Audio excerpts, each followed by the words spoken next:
Hi scholars, it's Miss Lievsay from Athenaeum Scottsdale.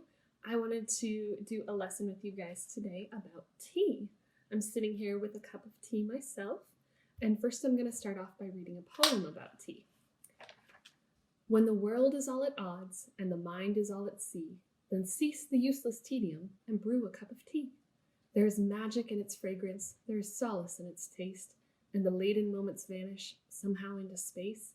And the world becomes a lovely thing. There's beauty, as you'll see, all because you briefly stopped to brew a cup of tea. That poem was written by an author that remains anonymous, but tea has been an important part of cultures all over the world for thousands of years.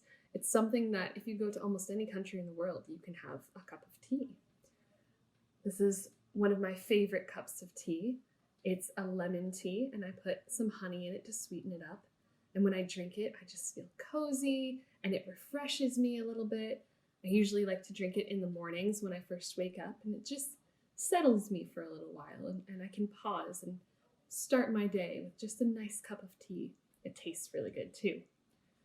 In the UK, people drink tea usually in the afternoons. Everyone stops for about an hour and they drink a cup of tea and they eat some snacks.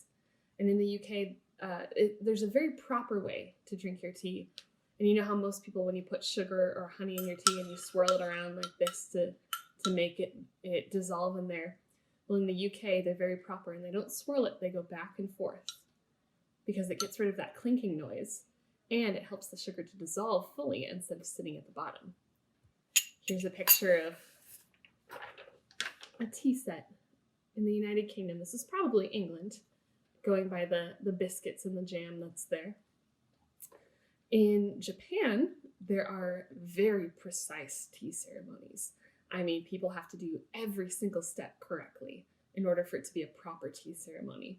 And they usually do it sitting down or kneeling. Here's a picture of a Japanese tea ceremony. And you can see she's got her teacup right there, and there's the kettle, and there's this long ladle on top of it. And that's what they use to pour the hot water in and out. And then they pour the tea in and out. There's a lot of steps to this process of a tea ceremony in Japan. It's a big deal. In Russia, they brew tea a little bit differently. So if you can see right here, this is a hot water pot, and this is your teapot. And they steep the tea longer than you're supposed to, and it makes it really, really strong. Steep is when you let the tea bag sit in the hot water. So most teas, it's between 3 to 5 minutes that you want to see that tea bag sitting in there. In Russia, they'll have the tea bag sit in there, or the loose leaf tea, for 5 to 10 minutes, and it gets really strong. And then they put a little bit of jam at the bottom of their teacup. You can see some of these jams and honeys right here. They put a little bit at the bottom. They pour the hot, strong tea on top of it, about halfway up to the cup, and then they fill the rest of it with hot water, which dilutes it. So you end up with this really sweet, strong tasting tea. In Morocco, you can see right here, they have this special way of pouring the tea so that there's bubbles right at the top of it. And this can either be a hot tea or a cold tea. You can see the glasses of the teacup is a little bit different, but it makes these bubbles at the top, and it's kind of cool. And you see this green stuff inside of it? That's mint. They love their mint tea in Morocco, which I can't blame them. I love mint tea as well. You may have noticed that there are a lot of different teacups that you can use to drink tea in. I have my mug right here. This one's actually from Haiti. It was handmade by clay and then fired. In England, you might see a teacup that's a little bit more like this. It's a bit more traditional. It's got this special shape that you see, and this is pretty much a normal teacup shape. It's what you would think of. I also have a teacup that's from Egypt. My dad went to Egypt when I was younger, and he brought me back this tea set. And it's really small. You can see they just drink little sips of tea, and then they refill it a lot at a time. And then there's this nice plate that they put it on as well. I also have a teacup here from India. I went to India and I brought back a set of these teacups, and it's really beautiful. It's a little bit more, it's taller than some of the other teacups, but it's also a little bit thinner. Nice and easy to just drink your tea from. And then I also have a teapot here from China. And you'll notice these teacups, they're a little smaller and they have no handles on them. And so when people drink tea from these, they hold it like this and they drink like this. And in China and in Japan, it's good manners to slurp your tea really loudly. That's what tells people that you really enjoyed it. They do the same things with soup. So if I was in China and I was really enjoying my tea, I would go like this.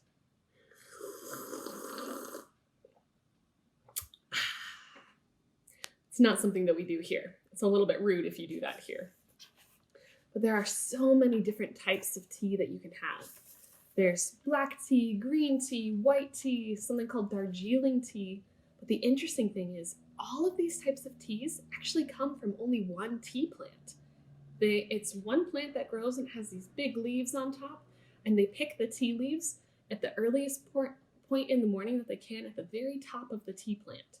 And then the way that they prepare them, how they dry them, or how long they leave it on the plant for, that's what makes the tea different, whether it's a darker tea like a black tea or a lighter tea like a green tea or a white tea. Any other tea that doesn't have those tea leaves in it is called actually an infusion, but people tend to call it tea anyways because you make it the same way. But you can put anything with those tea leaves from the tea plant to make it taste different. You can put apple or honey or pomegranates or mint, and that's what makes all the different types of tea that you can buy from the store is what you put with that tea plant. It's really fascinating, huh? I think it's interesting that out of like so many countries in the world, almost all of them drink tea. It's something that brings everyone together. I wonder why you think that is. Why do you think that is? Why do you think that almost everyone loves to drink a cup of tea around the world? I think that it's something that, because we all share it, it's something that unites us. Plus, who doesn't enjoy just sitting and enjoying a warm cup of something? It's something that, it's a tradition and it's a ritual that gets passed down through generations. So if you see your mom or your dad drinking a cup of tea, then you might want to try it. And then when your kids see you drinking a cup of tea, then they want to try it and you can teach them how to prepare it. There's 2 different ways that you can prepare tea. Well, at least in America. I'm sure there are plenty more. You have your tea bag here. This is the one that I used for my tea this morning. And this is one where you just open it up, you put it in your hot water, and you let it steep for a little while. And usually the bags will tell you how long, whether it's 3 minutes, 4 minutes, however. There's also something, though, called loose leaf tea. And that's where all the stuff that's in this bag right here, you see all these little pieces of the leaves and the different plants and flowers, is not in a bag. It's just loose in a box or in something. And so you would put this thing right here, it's a tea sieve. You would put it in your cup in the hot water, and you would put the loose leaf tea inside of it, and that's how you would let it steep.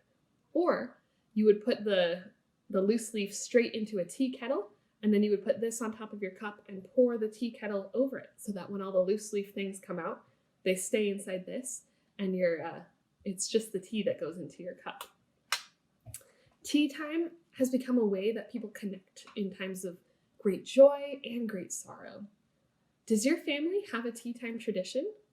I mean, I know most of you are probably not British, where you would sit every day at 3 o'clock and drink a cup of tea, but maybe you guys have tea right before you go to bed, or maybe you have tea when you wake up in the morning, or maybe you don't even have tea at all and you just do something else entirely as your tradition. Maybe you guys drink apple juice for breakfast and that's your tradition as a family. Either way, I'd love to hear about it. Next, I want to show you, if I was going to invite you over for tea and have a tea party, I'll show you exactly how I would set it up. So scholars, if I were going to invite you over for tea, this is what my tea setup would look like. As you can see, I have both teapots out there, some nice flowers in the middle. You always want to make your tea setup look as beautiful as possible. I've put out my prettiest tablecloth. It's got this nice lace on it, some fun looking placemats here, and these two set up, and here is my tea service tray. I have an all silver tea service tray. So we have the big teapot that holds the actual tea in it, and a smaller teapot that has some hot water, just in case people want to refill. This little cup right here has some milk in it, because some people like milk in their tea. And this one has some sugar inside. You can also put honey in it. Now, when you come to tea time, you're not there to eat a meal, you're just there to eat a snack. So usually there's some light finger foods you can eat. I've made some small mini peanut butter and jelly sandwiches, and I absolutely love chocolate-covered blueberries, so I put those up there as well for you to enjoy. You got your tea set up right over here with a spoon. And, you know, if you're not inviting someone over for tea, it's nice to just sit there, have this beautiful setup for yourself, and maybe read a book. Like I've been sitting here reading my Lighthouse book. Now, if you were going to invite someone over for tea, what would your setup look like?